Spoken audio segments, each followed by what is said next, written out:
puntos clave o perlas de la isquemia e infarto intestinal. Estos van a ser los puntos que vamos a tocar durante este video y vamos a comenzar con la definición. La definición va a ser una interrupción en el aporte sanguíneo. Vamos a tener en esta patología una mortalidad del 70 a 90%, entonces es una patología muy importante. Como factor de riesgo más importante, vamos a tener que va a estar en la mayoría de las veces asociado a una patología tipo fibrilación auricular o a un estado protrombótico o proembólico, ¿no? O procoagulante. Entonces, clásicamente en un caso clínico va a ser una fibrilación auricular. Además, otro factor de riesgo muy importante es que es mucho más común en los hombres. Entonces, esos van a ser nuestros factores de riesgo más importantes. En la clínica, igual, les digo, antecedente de FA y también vamos a tener, va a depender mucho también de nuestra clasificación etiológica, la vamos a ver en un momento, pero bueno, mencionar algunos de los síntomas principales. En caso de que esta patología sea crónica, igual, ahorita vamos a ver esta parte de cuándo es crónica, cuándo es aguda, etc. En caso de que sea crónica, el síntoma característico es miedo a comer.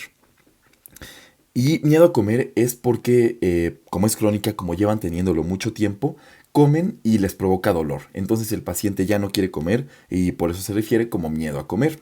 Además, en caso de que sea aguda, vamos a tener, entonces, aguda, un dolor muy severo. Entonces va a ser dolor severo y la característica que se le da en la guía de práctica clínica es que no coincide con la exploración física. Entonces nosotros a la exploración no le encontramos mal al paciente, pero él nos refiere que se está casi muriendo del dolor, ¿no? Entonces eso va a ser característico de la aguda.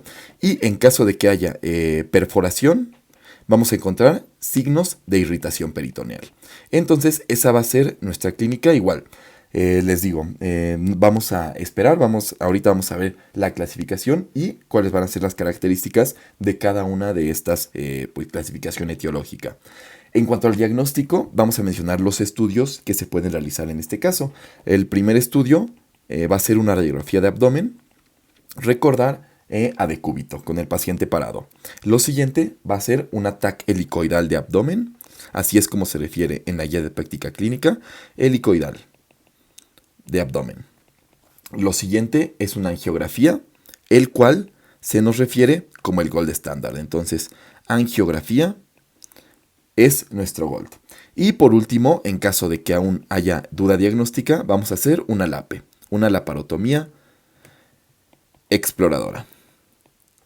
Y ese sería nuestro algoritmo diagnóstico. Ahora sí, como les decía, esta patología la vamos a dividir en varias, va a tener una clasificación etiológica. Vamos a tener a la isquemia aguda, la cual, como les digo, va a ser pues un dolor que no se corresponde o no coincide con lo que nosotros vemos a la exploración física. Este va a ser en su mayoría asociado a la FA o al infarto agudo de miocardio.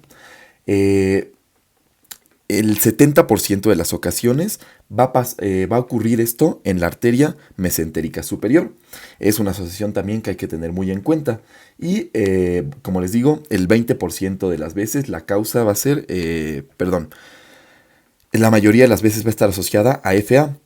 A FA o a infarto agudo de miocardio. Y tenemos que 20% de las veces se asocia también a causas de bajo gasto, como puede ser una disminución en el volumen, una insuficiencia cardíaca, etc. Y el 10% de las veces a una trombosis venosa. Entonces 10% a trombo venoso.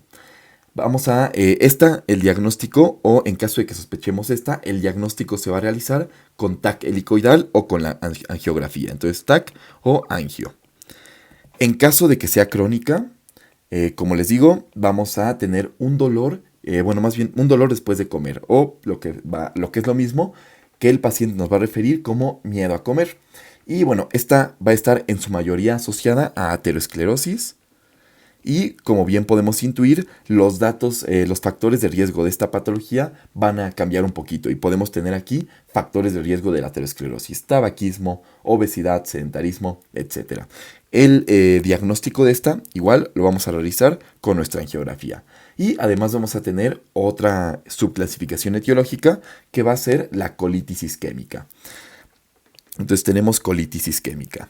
El 50% de estas se van a deber a trombos. Entonces 50% a trombos. Y pues el otro, bueno, otra gran asociación que se hace con esta es por causas de bajo gasto.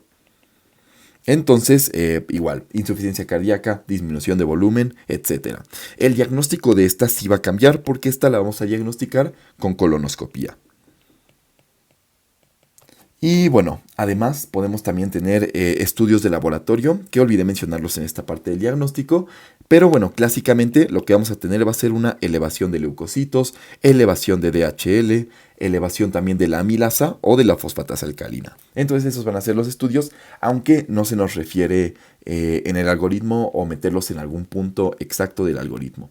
En cuanto al tratamiento, va a depender de si hay o no peritonitis. En caso de que no haya peritonitis, lo que vamos a realizar va a ser administrar al paciente fármacos vasodilatadores y también le vamos a dar heparina.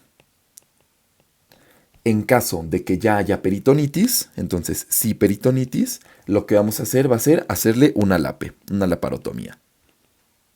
Y en caso de que se encuentre alguna afección en esta LAPE, podemos hacer un bypass o una resección. Esto va a ser sobre todo en el contexto de una isquemia intestinal aguda. Entonces, el bypass o la resección va a ser sobre todo en la aguda.